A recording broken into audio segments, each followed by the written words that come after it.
Okay, so we're back with Proclus on Plato's Timaeus, and this will be the last time we do this on Saturday. This is the new time slot, Saturday at 10s for the new course.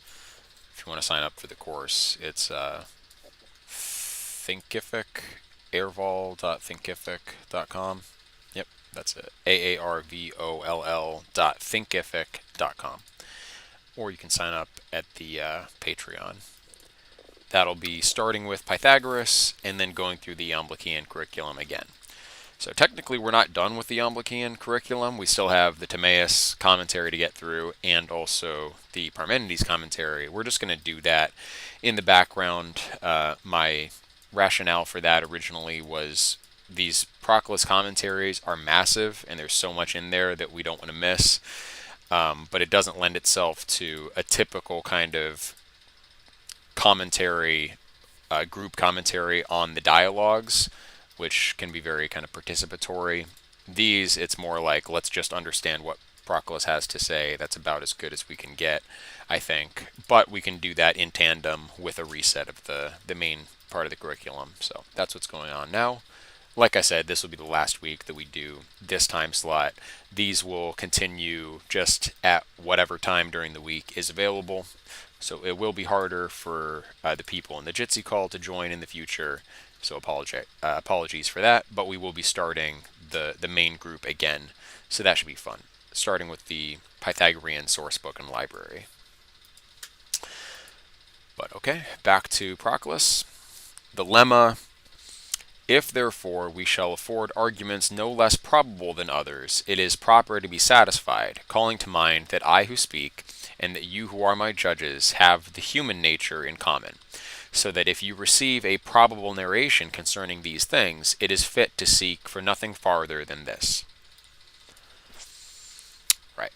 So, discussing physical things which have an element of irrationality in them by nature, by the nature of matter being indefinite, we can only have probable opinions about them, not the kind of certainty we can have over dianoetic mathematical things or noetic intellectual things. All right. So Proclus. Timaeus reminds us in a twofold respect of the privation of stability and accuracy in physical discussions. First, from the essence of things.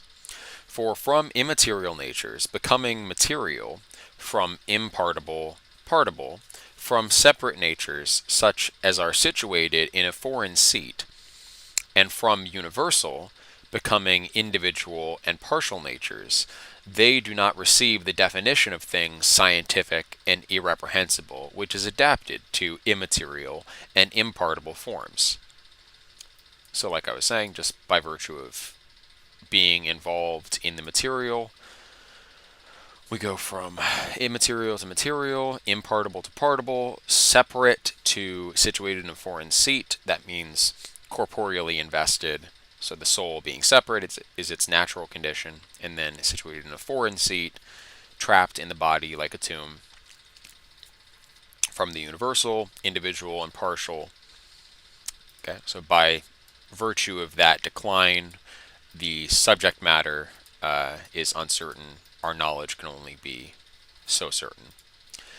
But in the second respect, from the imbecility of that by which physical objects are surveyed. So it's in the things themselves being dubious by nature, and then it's also the means by which we have knowledge of physical things. For if it be requisite to know anything concerning them, it is also requisite to embrace a knowledge coordinate to them. Like knows like, so the aspect of our Gnostic faculties that correlate to physical things is invested itself in the physical, and that is sense. But this is sense.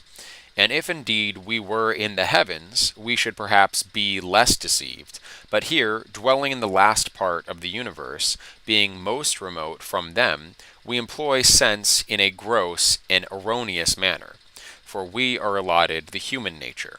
but the human nature brings with it a life which is material and darkened by the body, which is partible and in want of irrational knowledge. So, in want of irrational knowledge, that's a curious phrase. I guess meaning that the human nature at the level of irrational soul is corrupted, as we saw in the Taylor reading. So the irrational faculty includes desiderative and like retributive aspects. So desire and anger characterize the irrational faculty of the soul, related to spirit and thumos, although perhaps not entirely the same. But yeah, that spirited aspect of the soul is deficient in the human nature. In daimonical natures, the orectic or desiderative and irascible aspects are perfect, and they're situated in the ethereal vehicle. And then in mortal natures, human nature, we, for the first time, have, in addition to the summit of irrational nature, we have the kind of defective irrational nature with defective desires, defective senses of justice. So I think that's what's meant by in want of irrational knowledge. Okay. The gods, however, know that which is generated in a way more perfectly remote from generation, that which is temporal eternally, and that which is contingent necessarily. So humans, by dint of the human nature, have an uncertain knowledge of uncertain matters. The gods, though, know that which is generated eternally, that which is temporal eternally, or I should have said that which is generated stably, that which is temporal eternally, that which is contingent necessarily. Just like the one is all things, but according to the oneness of all things, not according to the partiality or separateness of things. So that which is higher knows that which is lower according to its own nature. Similarly, that which is lower knows that which is higher according to its own nature. So we represent the gods, which are eternal, through stories which are temporal. So like the reverse would happen with the gods. They would know human life, which is partible and temporal, wholly and eternally. For by intellectually perceiving, they generate all things, so that they intellectually perceive them after the above-mentioned manner. And for those higher, more unific beings, their knowledge of partible natures is also the generation of partible natures. So like God's omniscience and omnipotence are joined in a single energy past a certain point. For we must not fancy that knowledge is characterized by the natures of the things known, or that what is not stable is also not stable with the gods, as the philosopher Porphyry says. So he's disagreeing with Porphyry. The claim is that Porphyry says that knowledge is according to the nature of the thing that is known, and that gods don't know generated things stably. For this is asserted by him, which it would have been better not to have said. But we must admit that the mode of knowledge varies with the diversities of Gnostic natures. You can see why Porphyry might have wanted to take that move, though, of saying that like the nature of knowledge is conditioned by the nature of the thing known, because in intellectual matters, that which is intelligible is superior to the intellect which reverts upon the intelligible. So the object of knowledge is a purpose for the thing seeking that knowledge, and so is superior to it. So the intelligible should be superior to the intellectual. So if the object of knowledge is partible and generable, then the thing that knows it should be inferior even to that. But we might be able to salvage the thought by saying, and go, side with Proclus here, by saying the thing that is to be known in generable natures by higher natures is what is really real in them and not what is false, because generated reality is, in a sense, illusory. Only for partial creatures do bodily objects, physical objects, have the uncertainty that they have, because physical reality as we know it, the cosmos, is suspended from soul, is inferior to soul. And when intellectual nature surveys the cosmos and knows the things in the cosmos, it knows them according to the form which they embody. It knows all the logoi in them. It also knows, presumably, the eternal principle of generation, the indefinite quantum or something similar, perfectly, but doesn't know them according to time. So the object of knowledge that is sought is going to be the intelligibles that they contain ultimately, because that's what's really real in them. Or in the case of the indefinite quantum, you're coming to know a semblance of the indefinite dyad, which of course will be superior to intellectual natures, being in the first hypostasis. So something like that, I guess. I mean, I can see where Porphyry's coming from, because the object of knowledge ought to be superior to the thing which seeks to know it, because it's its goal. And the goal should be higher than the thing that seeks the goal. But Proclus wants to be able to say that higher natures perceive lower natures in a way conformable to their own level of being. And maybe that's because what they are really knowing in generable natures is the intelligible in them, or something like that. For the same thing is known by divinity indeed unitedly, by intellect totally. So wholes, the wholes which are prior to parts, are forms. So intellect knows wholes. Divinity knows things according to the oneness. The first God is the one, and the preeminent characteristic of divinity is unity. So divine minds know things according to the one in them. Divine intellects, or just intellects simply, know things according to their wholenesses.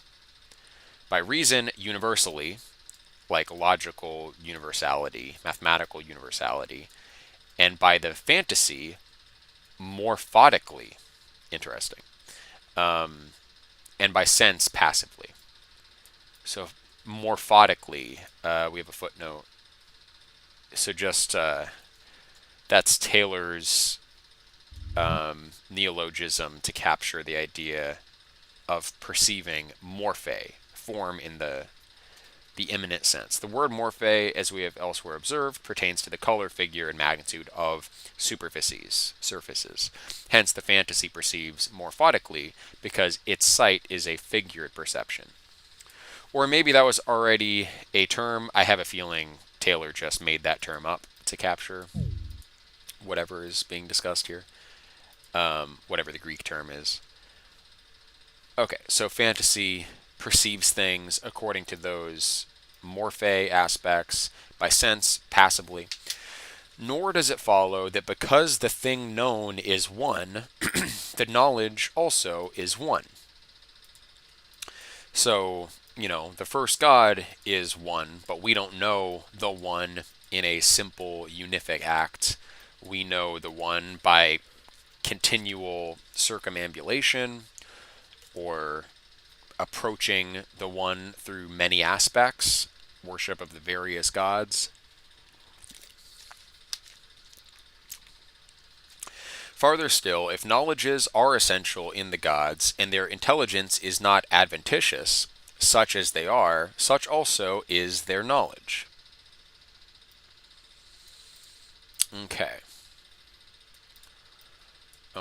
So if in the gods, their essence and their energy are intimately joined, so it's not as if the gods energize and act to know in a way that's separate from their essence, their act of knowledge is also part of their essence. The same line of thinking can be clearly seen in Thomism, the idea of divine simplicity, that God's essence is not distinct from his energy. Okay. If knowledge, and of course in orthodoxy, or one interpretation of mainstream orthodoxy, essence is distinct from energy in the divine. The Neoplatonic position is that for certain ranks of divine forces, essence is distinct from energy, but past a certain point, they converge at a certain level of divinity. Farther still, if knowledges are essential in the gods, and their intelligence is not adventitious, such as they are, such also is their knowledge. Yeah, so there's no room for the knowledge of the gods to be partial if they are whole in themselves, because their energy is not separate from their essence. So therefore, their knowledge has to be according to their own nature. But they are immaterial, eternal, united, and undefiled, and therefore they know immaterially, eternally, unitedly, and with uncontaminated purity. Hence they antecedently comprehend that which is material immaterially, dispersed multitude uniformly, that which is changed according to time, stably and eternally, and everything preternatural, dark, and impure, in a manner transcendently luminous and pure. Would it not therefore be superfluous to add any further confirmation of this truth? Again, however, this may be assumed from what has been said, that the want of accuracy in the theory of the images of being arises from our imbecility. Okay, so on the one hand, it's the subject nature of matter and material things that lead to the uncertainty, but also it's our imbecility. But you would think that our imbecility, maybe it doesn't extend to mathematical things or the knowledge which extends beyond hypothesis that Plato talks about in the Republic. But at least when it comes to physical things, we have this imbecility. So it's curious, like, why would that faculty, corporeal sensation, be affected? I guess because the sense is a lower Gnostic faculty, and our higher Gnostic faculties are closer to intellect, so our intellects err less than our sensing faculties. So that's fine. For to the knowledge of them we require fantasy, sense, and many other organs.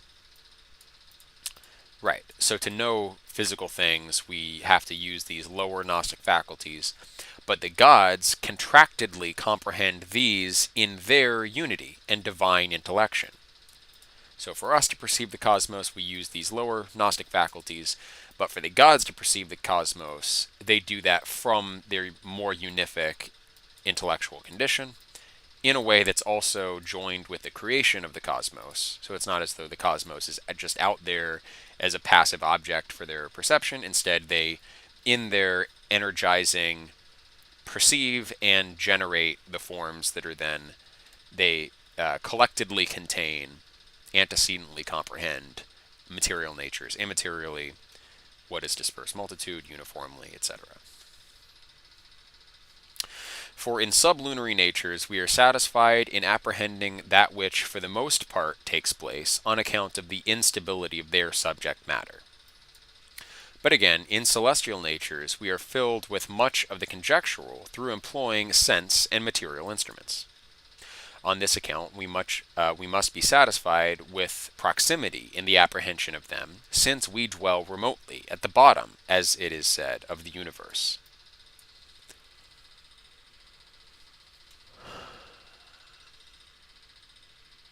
Okay. This also is evident from those that are conversant with them, who collect the same things respecting them from different hypotheses. Some things indeed through eccentrics, others through epicycles, and others through evolvents, in all these preserving the phenomena. as in we have different theories of the natural world uh, because of our uncertain knowledge. What then, someone may say, are we able to be satisfied with Plato in physiologizing and in affording us arguments no less probable than others? May we not reply that it especially becomes prudent men thus to speak about things of this kind? Oh, wait. May we not reply that it especially becomes prudent men thus to speak about things of this kind, and to pursue the medium between dissimulation and arrogance? Okay, so because of the uncertainty, it's not like, well, anyone's guess is as good as anyone else's. Because of the degree of the uncertainty, it's even more important that we listen to the most wise, and those most wise men will be the ones who most clearly articulate what is going beyond the bounds of justifiable, warranted claim and what they actually can say reliably. For the latter is to say more, but the former less than all others, and the medium is to say what is in no respect less. In the next place, the words no less may not only be said of men in former times. I want to see the quote real quick. No less. If therefore we shall afford arguments no less probable than others, it is proper to be satisfied, calling to mind. Okay, so in no respect, to find that medium, it's not going to be in any respect less than what is put forward by other theorists. And that's, we can be happy with at least being not worse than other theories. In the next place, the words no less may not only be said of men in former times and speculators of nature, but also of the conjectural things themselves. If, as if he had said, quote, if therefore we shall afford arguments no less probable than the things themselves, and shall not desert the nature of the objects of knowledge, we must be satisfied. Okay, so not only no less than other men, if therefore we shall afford arguments no less probable than others, it is proper to be satisfied, calling to mind that I who speak and that you who are my judges have the human nature in common. Okay, so that extension that we should be happy to reach the limit of certainty that the nature of the things affords, that's not as obviously in the quote, but we'll keep going. The gods indeed know these things in a more excellent manner, but we must be satisfied with an approximating knowledge of them. For we are men, are placed in body, and exert a partial form of life, and are filled with much of a conjectural nature. Hence, our discourses may be very properly said to resemble fables, for our language, which the word muthos, a fable used here by Plato, indicates, is replete with crassitude and irrationality, and it is necessary to pardon human nature. Okay, so there's one thing I feel like he should have explicitly said, which is that the inferior Gnostic faculties are especially, you know, erring because they are subordinate, and then the superior Gnostic faculties can still have a greater degree of reliability. That could be inferred, but I think it would have helped to make it more explicit. And then the other thing is that I feel like there's a tension where, on the one hand, he wants to appeal to our limitations being a product of the limitations of the cosmos itself, but then also saying, but the way in which the gods know the cosmos is not subject. And those two threads are sort of just sitting in parallel, and he doesn't integrate them particularly well. Like, I speculated that the gods know/create the intelligible aspects of cosmic nature, and so know them in the way that he says, that which is partible, impartibly, etc. And, you know, the same could be said of our nature, except the lower aspects of our nature, which share in the partiality of physical things. It's just that joining of those two threads, that on the one hand, that the character of knowledge is dependent on the Gnostic faculty, how that thought joins with the thought that our knowledge of physical things is limited because of the nature of physical things. He kind of wants to have both, although he's leaning a little bit more heavily towards, probably out of a sense of piety, leaning more heavily towards the side that the Gnostic faculty in question determines the degree of certainty possible. Maybe because the lower aspects, though, the way to possibly join that is to say that the Gnostic faculties themselves that comprehend the physical have a physical nature. And so to know physical things is to know by like by like, and we have the physical nature in us as part of our nature, at least the lower aspects of ourselves. And so because of that, then the knowledge is ultimately determined by us, but there's a similitude between the physical in us and the physical in the world that we perceive, and then in the gods there's a similitude between the intelligible in themselves and the intelligible in the world they perceive. But by the same token, the same would apply to us in our higher aspects, where we can know the cosmos, even we can intellectually know the cosmos in a impartible way. We can dianoetically know the cosmos in a certain way, just like when we mathematically describe the orbits of the planets, we can know with certainty the math of the model, so we can dianoetically comprehend certainly things that are by nature uncertain, but what we're perceiving is not the physical aspect of the cosmos, but the dianoetic aspect of the cosmos, those logoi. So there's a little bit of subtlety there, and it's not, still feels slightly unresolved. We'll just keep looking at the discussion here. All right, we are going to go for a shorter period of time today.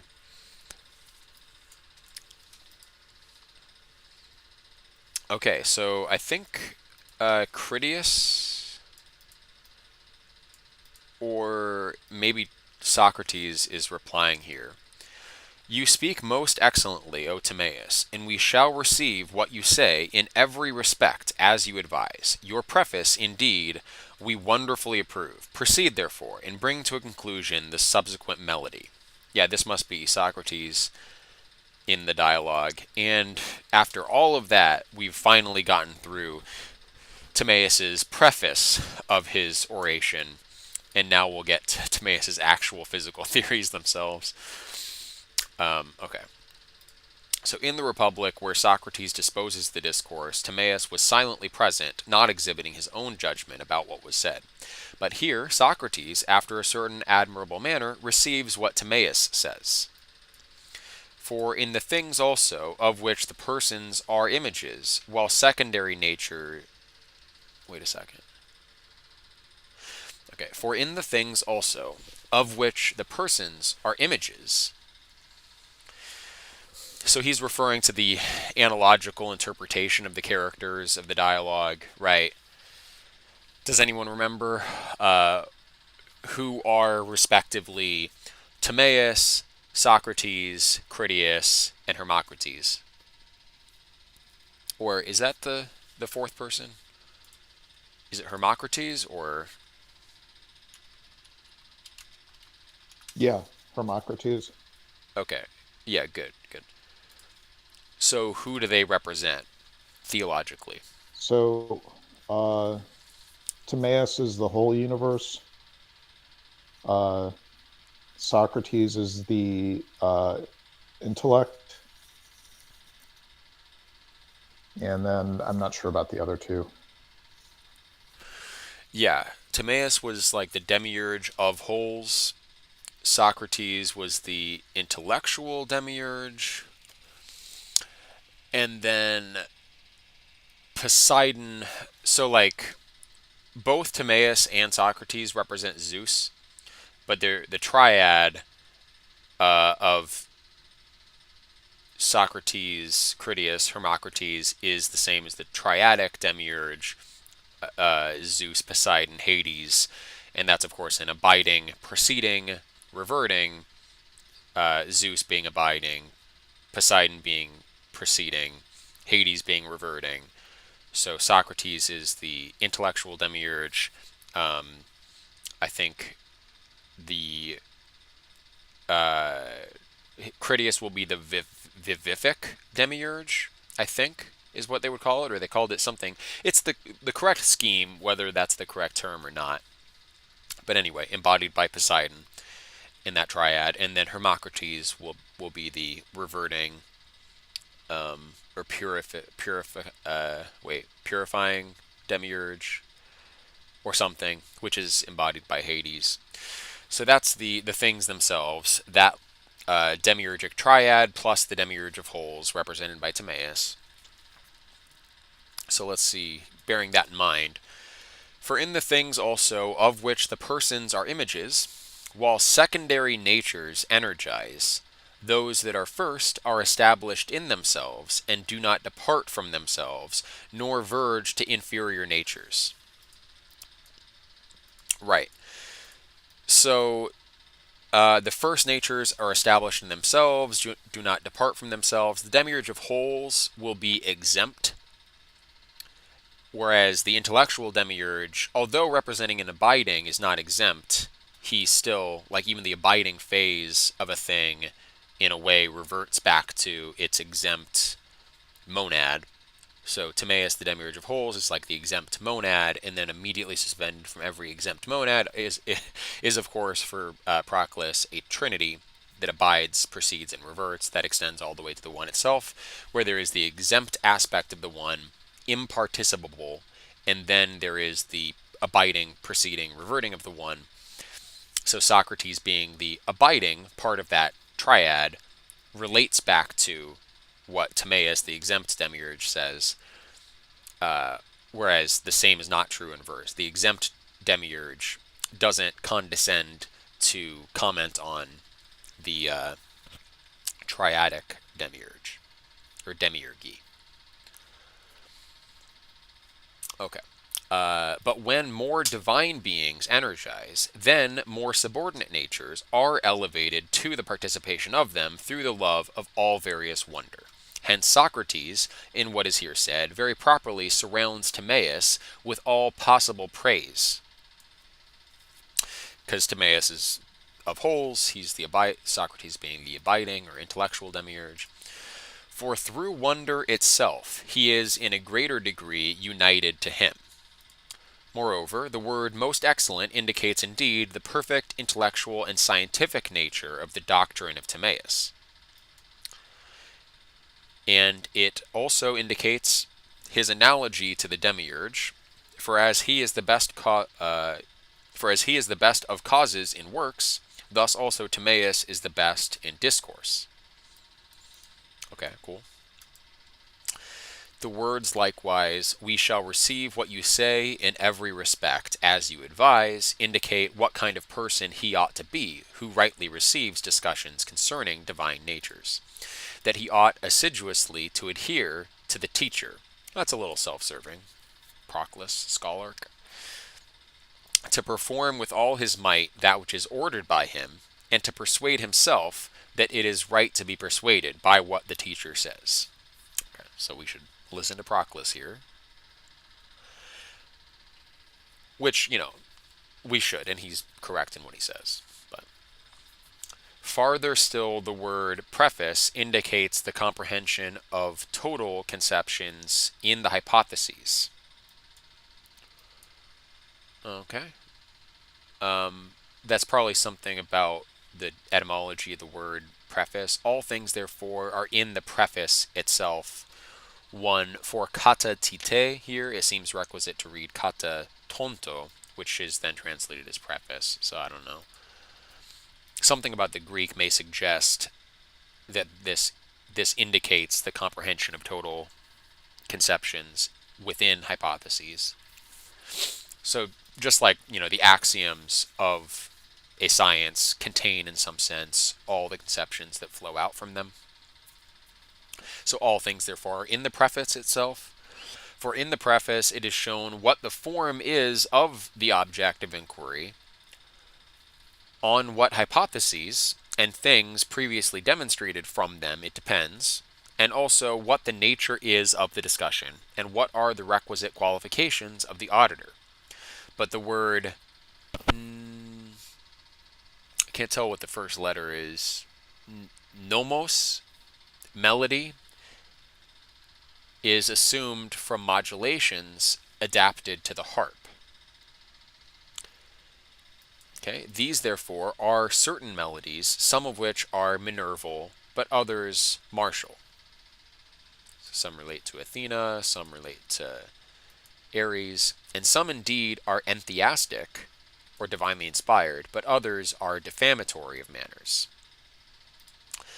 Prior, however, to these melodies, it is usual to arrange the preludes, which also on this account are called pre-con uh, pre-contractations. Pre-contractations. I just kind of want to look that up.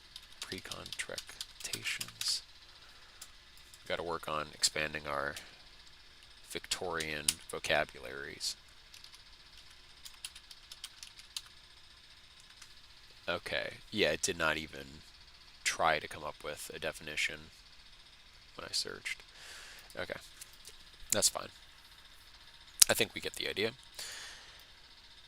So he's saying, calling the following discourse a melody on the analogy of how musical works would be arranged with a preface or prelude, and then the main work itself, I guess. From thence, therefore, they are assumed. But the word melody contributes to the thing proposed to be considered, because all the visible, partible order of things, being harmonious, eternally remains on account of the goodness of its producing cause. Okay, so, I mean, you could just argue harmony of the spheres, it's appropriate to bring in a musical metaphor because the nature of the discourse should conform itself to the nature of the thing discussed, and the cosmos, it's already been said, is a fabric woven together, but it's also harmoniously woven together, so the cosmos is a kind of harmony as well as a fabric. So that's the analogy. The discourse should be something similar to the thing discussed. And then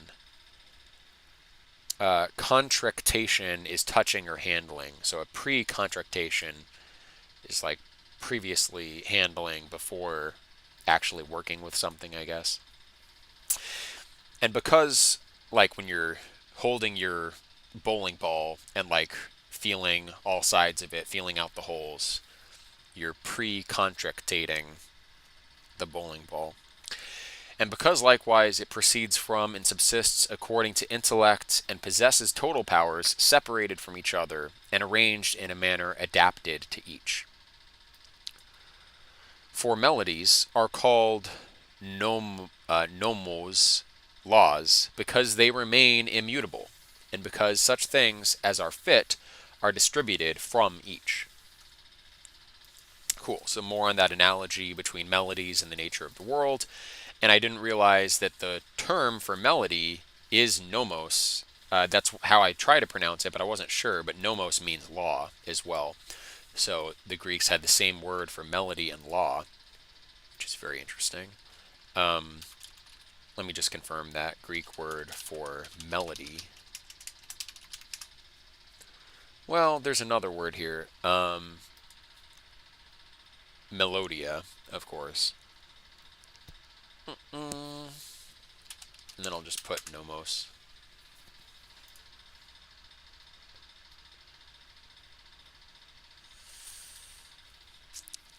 Yeah, the Greek word nomos means melody or strain in music. So I'm not sure what the distinction is between melodia and nomos then. The nomos, also nome, is a genre of ancient Greek music, either solo instrumental or for voice accompanied by an instrument, characterized by a style of great complexity. It came to be associated with virtuoso performers. Although it designates a specific nameable melody, it is unclear just how fixed it might have been in detail. Most likely, each performer was given some freedom to vary and interpret the melody using musical phrases and gestures that would change from one performance to another. The root sense of the Greek word nomos is that which is in habitual practice, use, or possession. So, like dharma. Its specific musical sense is melody strain. In the particular application to these melody types called nomoi, it may be translated as set piece. Hmm. So it's a particular genre.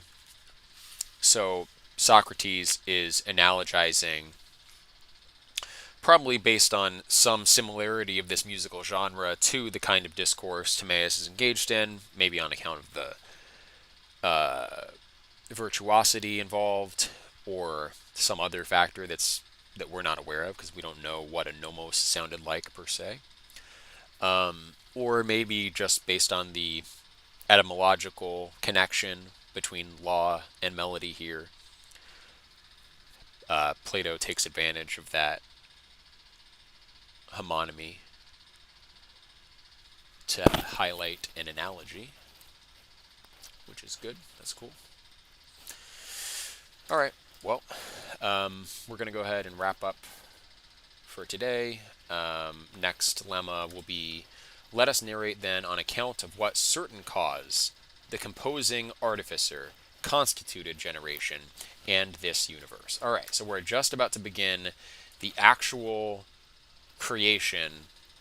This is the creation story.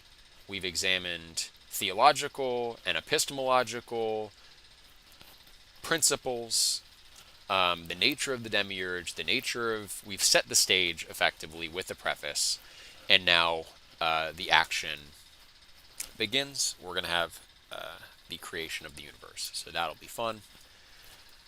Any thoughts on the reading today?